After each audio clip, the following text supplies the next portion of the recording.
Good afternoon, everybody.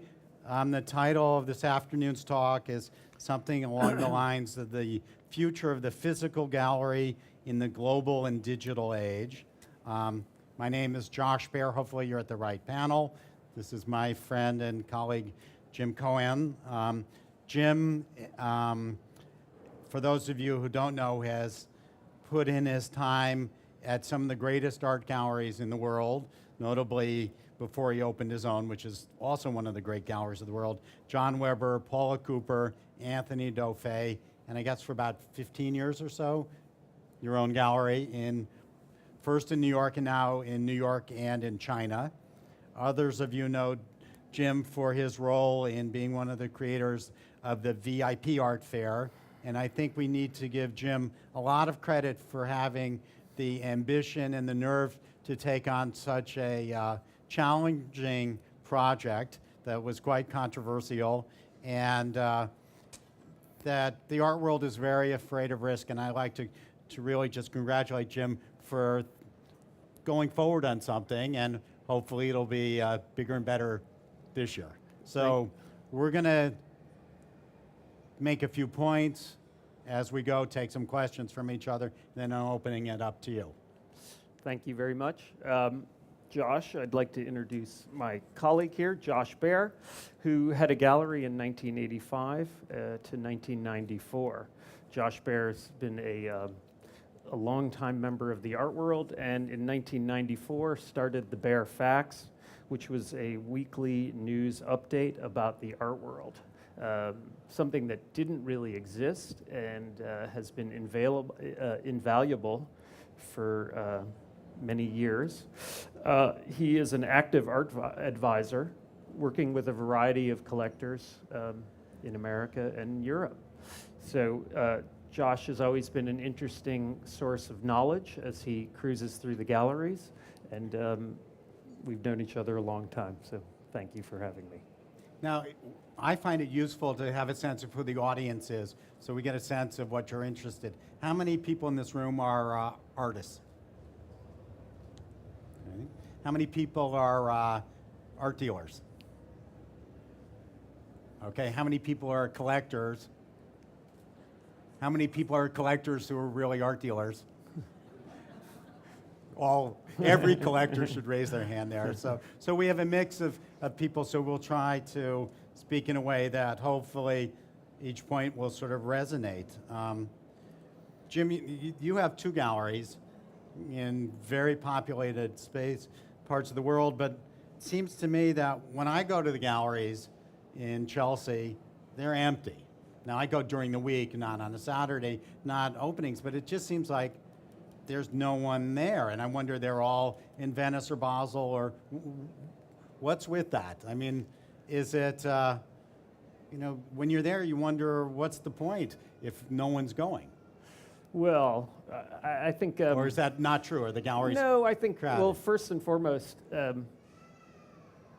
99% of the people that go to a gallery will never buy anything in that gallery, or from virtually any gallery. However, the artists would be desperately unhappy if we just sold their work and never did a show for them.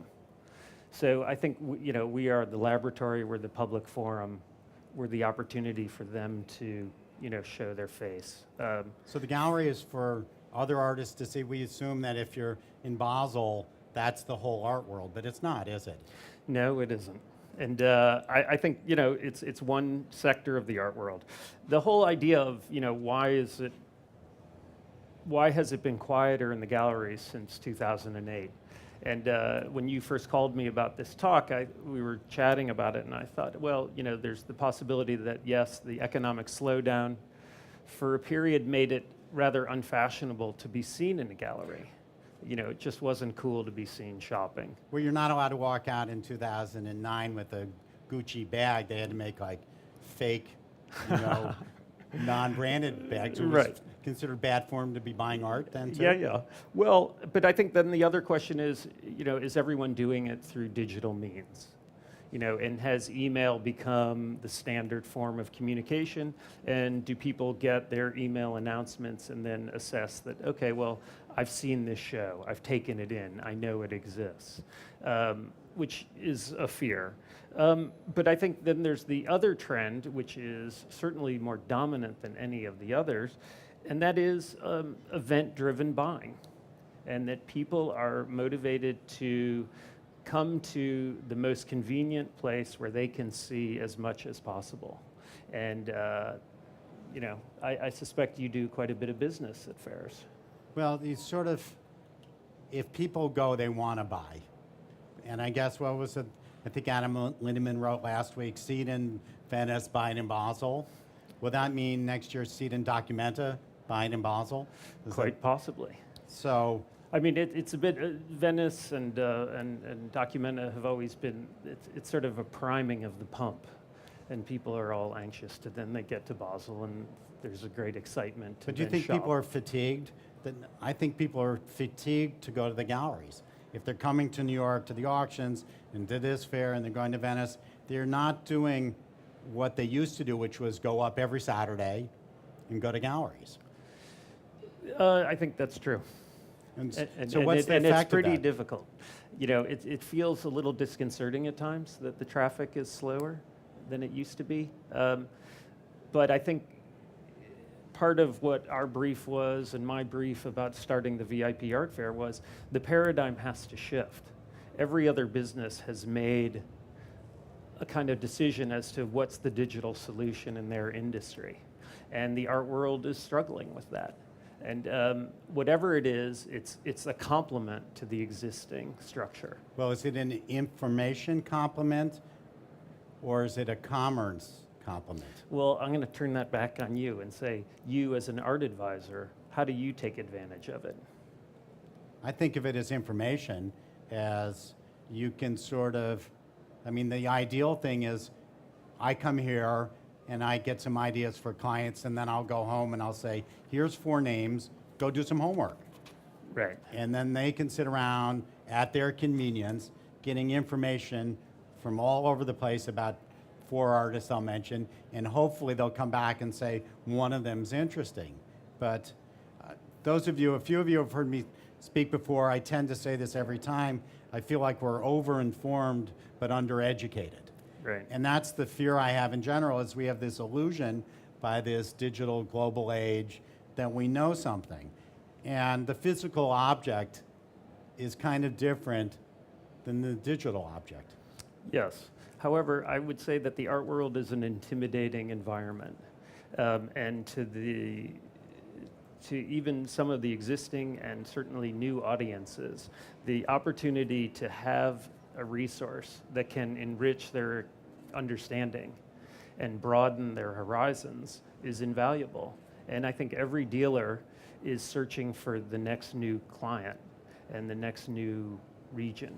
The talk all this past couple of days has been about Jakarta and what the potential is for Indonesia and how Singapore is a potentially new interesting market. So yes, it's becoming that much more global, and the digital function is going to be in a way to make the world smaller while it is getting bigger. Well, what percentage of your sales are from people who've never seen the artwork? Not by dollar, but by volume. Pretty minimal. Really? Yeah. I don't believe you. No. Like 10%? Maybe 10%. I think probably 10%. During the fair, the VIP fair, we sold a Bill Viola for $300 and some thousand, and it was to a client that I'd never met. They knew of Bill's work. It was a 3-month conversation that began as a result of the fair, and it finally concluded. So I only met them a week ago. So I think But they never saw the work in person. They didn't, because it was a video, so they were actually able to have a disc sent to them and they saw it on their television. Because it seems to me that as good as digitalization is, and sometimes works look better digitally, Yeah. and I think artists sometimes make things to look good digitally. those artists of you in the audience, how many of you have had that for your own work, that it's like you're subconsciously thinking, how's this going to look on a computer screen versus how is it going to look in somebody physically there? So Sure. you're saying less than 10% of the your auction business houses is by certainly do JPEG? that. Oh, well, no, I would say that 99% of all of our business has some connection to email. And that at some point in the process of doing a deal, we are communicating over email. But they're making their initial decisions how to narrow it down based on these JPEGs, right? They're not. When I Yes. had a gallery on a Saturday, collector would walk in, they go, that's interesting, they go home, they talk about it. They come back the next Saturday, they think, did I really like it? They go home, they think, do I have the $10,000 to buy it? How would I do that? They come back the next Saturday, and then they decide, they've read some articles, and I found that there's a commitment to that object that's built up over time that's a lot different than I see it on the wall at the fair, decide now. I see it at the auction, decide now. I get a JPEG. And that's hence why people may be turning over the artworks they bought more quickly, because they're less committed on it in the process. They didn't date enough before they got married. Well, that could be, but I think I would rather say that I don't really subscribe to that, because I think in the end, people make informed decisions and they're spending real dollars and they're living with their decisions. People change their mind from time to time, but we pride ourselves on selling things where 90% of them stick. So, of course, there's the element of the trader that's out in the world, and that Has anybody seen the commercial where the guy buys something at an auction and then he stands up 1 second later and says, now I want to sell it? It's for a stock company. You don't find that. No, but I'll tell you an interesting and sort of witty anecdote that before JPEGs were the absolute norm, there was a situation where you would send clients transparencies. And then they would say, oh, well, that looks very interesting. I'd like to come see the object. Then email became the standard, and you would send a JPEG, and then they would call you and say, well, could you send me a transparency? And then they would hold the transparency up, and it was the physical reality of some object, and they'd say, okay, I think I like it, I'll buy it. So there was an interesting transition there. Well, I think for those collectors of you in the audience, I would say don't ever buy anything without seeing it in person. Oh, I'd agree with that. And but I think there's a lot of buying that's done that way. You can't tell the condition. You can't have a chemical reaction to a computer screen, or maybe you can. But I think you need to be in front of the object. And I just concerned that it's going to get out of hand, that the galleries are just going to be a place for staff to work or to prepare for the art fairs or the biennales, and that the galleries, what's your experience now of having two galleries? Well, I would back up and just say that traditionally, when I was working in London, many of the exhibitions were, in a sense, because they were on the schedule, and we didn't necessarily count on selling all the work in that show, and we would then put it away for an upcoming fair. And before I went to Dauphin in '91, I think in '89 and '90, they were doing 11 and 12 fairs a year. So certainly exhibitions were sources for material to then bring to fairs, because you had the influx of people here who were coming to shop. So do you think, in terms of the topic being the physical gallery, do you think of it, the physical art fair booth qualifies as part of the physical gallery as an extension? Because I'm not so sure that that's ideal viewing conditions. Oh, I don't think it is ideal viewing conditions, but I think what it is, it's the opportunity to make a connection to a person and to learn about that gallery, and then to use that person as an access point and build it as a relationship. Because my standard line about the art world is that people do not buy objects from places, they buy them from people. and that the notion of a relationship is imperative. And so as many of the online solutions that are being worked on today, I think what we did with the VIP Art Fair was that we were really intending to aggregate the best or the leading dealers in the world in one virtual space, and to enable collectors, no matter where they are in the world, to have access to those people. So you're saying the quality of the conversation you have with people in a Facebook age can be better through email than like physically and on the phone? I mean, does your staff I'm saying that do they get on it's the the phone beginning and call of people? it's Or is it all generating emails, an LOL, introduction. It's generating an introduction, and it's leading to something else, and that's the key. Because the intimidating factor of the art world is you don't know who to talk to or who wants to talk to you. You don't know what the price is until you've gone up and asked the price.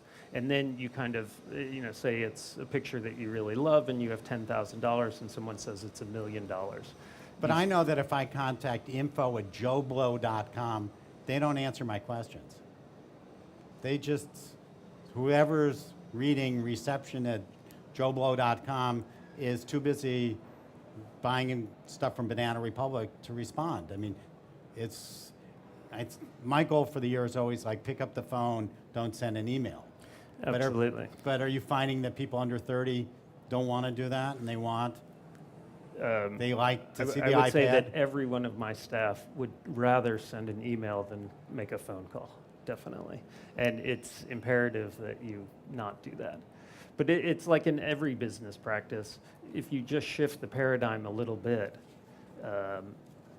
you can get really interesting results. And an example of that is that at a certain point last year, we just stopped sending email offers to museums, and we started sending physical packages. And just that shift to what was, very analog, resulted in all kinds of good things. So, gallery catalog's good. Can be interesting. People want to see something. Yeah, I think having some physical contact with something can be helpful. And it's your idea for having another gallery in China is that you think that's going to make them come in, have an actual conversation with a human being, rather than info, which is like calling customer service with a. And is that working? Is that bringing? Why not then have a gallery in Europe? Well, our India? ambition. How many is enough? Our ambition with China is to be a portal to the West for Asian collectors and would-be Asian collectors, because we are primarily exhibiting Western art, and we've done an Alex Katz show recently. We're doing a Louise Bourgeois show now. It's a way to introduce people to this information, and it's lots of new information, and there are many connections that one can make to Asian contemporary art, but it helps to connect the dot and make them feel more comfortable.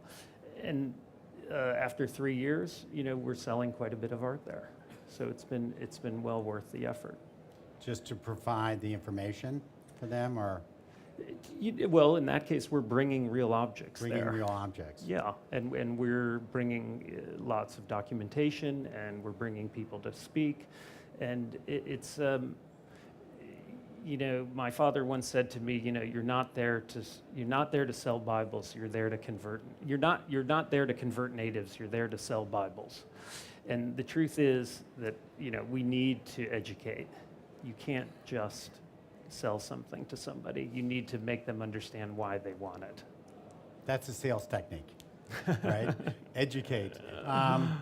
We have a few minutes, 10 minutes for, unless you have some other major point that you didn't quite get to. Are there some questions in the audience?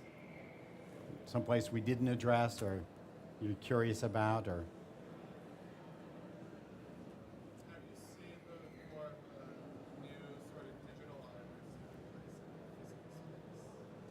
The question is about digital artwork itself in the space, right? As a form, you want to? I think it's just another medium. So just like film and video became a medium over the last 30 years. You know, I'm sure digital will become another form of media. And it'll be interesting to see how it's commoditized, because that's quite unclear to me at this point. I mean, for me, we've been looking for some sort of new ism for the last 10 years in the way you think of Dada and Surrealism and pop. And I would argue first that the ism of the last 10 years wasn't art, but was the art market. But I think the ism that may come is somehow, it's not ready yet, it's somehow community-based. So somehow there's some sort of Facebook-y, Twitter, there's some sort of community-based communication that somebody's going to stumble upon as an actual art form. I'm thinking 10, 20, I don't know how many years out. And it's more than just sending emails, and it's more than just like a video game that's put up on the wall. I don't know what it's going to be, but somehow just my gut is that's, you know, artists want to communicate with an audience, and somehow there's going to be a communication medium that's created that's art. But I don't think anybody's quite there yet. No, to me, the most exciting possibility would be to find a way to bring these two opposing interests together. And that is, one, to make something available on iTunes and to actually give it some intrinsic value that it could become more valuable over time. And so whether it's a limited edition that's then available on iTunes and it's downloadable, and then at a certain point, you know, it's no longer Well, you're talking available. about the distribution system. I'm thinking about the actual, somehow the artwork itself will become that. You have a question there? Sure. Here's a microphone, so. Hello, can you hear me? Yes? Yeah, I'd like to make a comment on this. The reason is because I've been practicing this for the last 17 years, using digital media as an art form. And it is immensely enjoyable, and is complexity and diversification and all the rest of it actually opens up the world of art. But digital media, I think, back to what you have mentioned just now, is about education. And I think a lot of people do not know what actually it is and what isn't, because the popularity and also the pervasiveness of the transmission of the media was so fast, and people have no idea about the depth of it. So when this is clear up, I think the world will enjoy it very much. So digital media is not just limited to things you see that is not in the analog world. I give you an example. I can use mathematics to produce a Monet, you know, by equation, for example. So 2D, 3D, what interactive, everything. It's harnessing on the power of what is in the digital arena. And you can really do a lot of things and come out with the real world. So originally, people moved from the real world to the virtual world and the digital world. There are slight differences. And now you can actually move back from the digital, you create the real thing. Well, I think the danger zone is where the technology becomes the charm. And I'll get to you in a second. And it's just coincidental that Jim is here. I think when Bill Viola first was creating his work, there was like a technology, wow, we'd never seen a plasma screen. Is it just the shock of how beautiful it was? And now that it's 10 or 15 years later, the fact that it's still really good has meant that it exceeded that oh my gosh factor that it had for most people day one. Sorry, you had a question back there.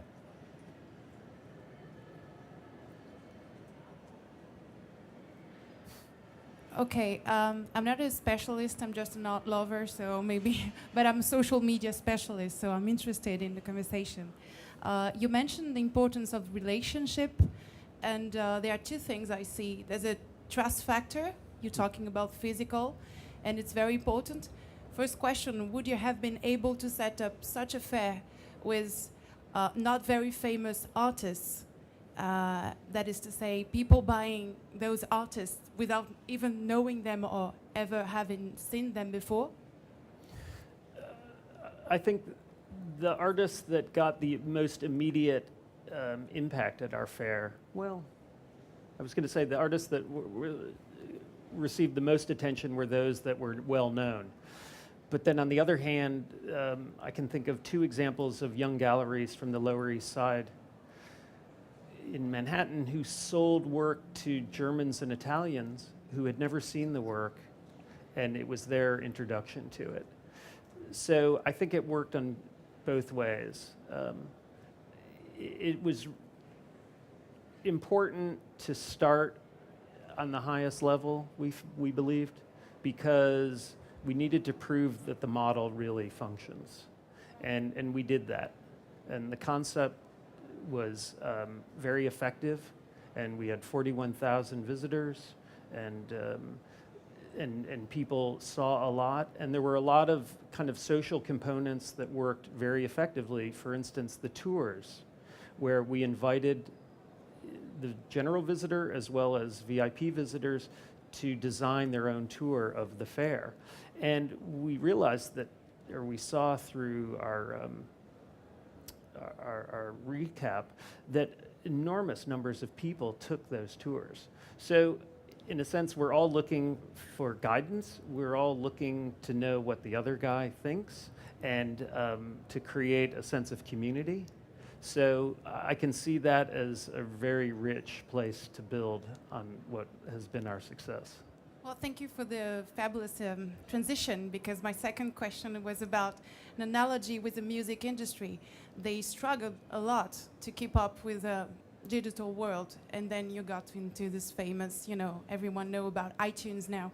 So we were talking about artists and people visiting and making lists. So it was the same thing with iTunes and famous people making lists. Yeah. My impression, the other gentleman gave to me that you were fighting against a trend that you couldn't fight against, because anyway, it's there. It's already there. So do you want to ride the wave, or you just want to keep fighting against it? Because... Well, you either believe you're either an elitist and you believe that there's not everybody's information is equivalent, and that there's deeper levels of meaning. And the art world, believe me, wants to be elitist because that makes it expensive. So if you make it too accessible, then it's like no one would want to go to Studio 54 if they could all walk in right away. It's not fun to go to the hottest restaurant if you can get an 8 o'clock reservation whenever you want. So it's counterintuitive on the one hand to make it more democratic, but you want to make it more expensive at the same time in general, people in business. And so you've got very opposing forces at work, and that's not going to go away. And if you acknowledge that you're a bit of an elitist, I do, I'm guilty, that not every artwork is understandable by everybody all the time. And some things are more suited for something. I wouldn't want to go download a noise band off the internet. You have to go there and be barraged by that sound. It's not the same experience. But I would argue that these things can coexist, and they do, because there's a huge market out there, and that we have only just begun to tap new markets and existing ones. And there's a next generation of potential collector who is much more savvy to working on the computer and finding information out, and will lead them to visit the galleries. So, the 30-year-olds who will then become great successes and then become the collectors of tomorrow, this is the way they're going to learn about it. As long as they make that last step of go see the object. Absolutely. And I'm finding people less and less willing to make that last step. And that's the caveat I have. Do we have time for one or two more questions? I think your comment just leads to my question.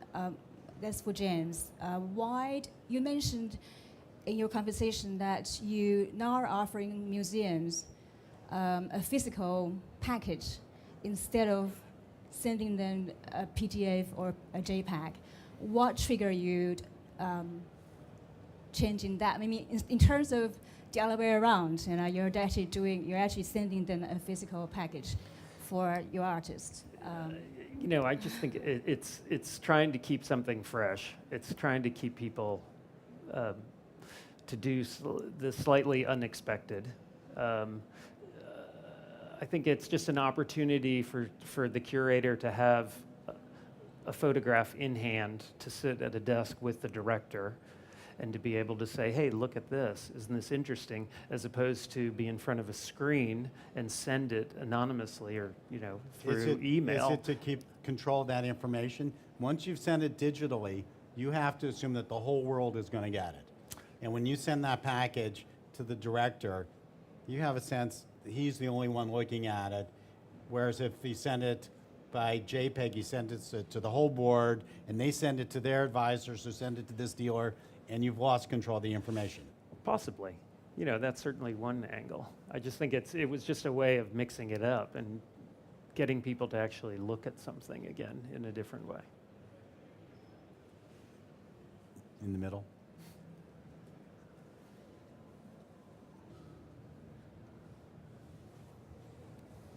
Yes, I was wondering what you think about this new homepage, art.c. Do you know about it? Yes. Yeah. You're going to explain that it's... And how they can cope with the rights of the artwork. This is the Art.c. Oh, Art. right, artsy. I only know a little bit about what they're doing, and essentially, from my understanding, it's a kind of Pandora-like model for the art world. So it will create a series of algorithms that says if you're interested in a green Warhol, there's a tree of information that will bracket down that will show you other related works of art that somehow have a relationship to Warhol. It's an interesting idea. But there has to be a human being who sat there and said, Warhol moves to Duchamp, to John. Somebody is, the computer cannot make, you can create an algorithm, but somebody has to fill in the blanks at the end, right? A human being has to make aesthetic decisions. Yeah, and I look forward to the various articles about what the algorithms produce, because I'm sure that will become its own little meta world of blogging, because we don't know, and we haven't seen it yet. So It's supposed to launch, I think, this week. the issue of rights is that the galleries have all been approached, and they are submitting images on behalf of their artists. So my understanding is that then is implicitly stating that the artist has given them permission. One last question here. Wait for that mic, please. I'm sorry. I totally agree what you said about people overly informed but not educated, properly educated. But I was just wondering about the VIP fair, and a lot of my friends and colleagues were saying that they had a great turnover and response for collectors' view, people showing their home and talk about their collections. And then, so would you be doing more of that next year, or? Oh, absolutely. Each fair will have similar kind of components where we'll continue to do a series of films about collections in private, where in the first edition, we had 5 films, 2 of collectors in China, 1 in Japan, and 2 in America. And it was infinitely interesting to watch and to listen to how people responded to each collection. And it was an opportunity for many different people to sort of see how collectors collect and what they think about and what motivates them. So we'll definitely continue that. And we'll build other projects into it, other kind of discussion panels, and we'll build other content. Because we definitely see that community building was an enormous growth area for us. Okay. Thank you very much. Thank you. And if you have questions,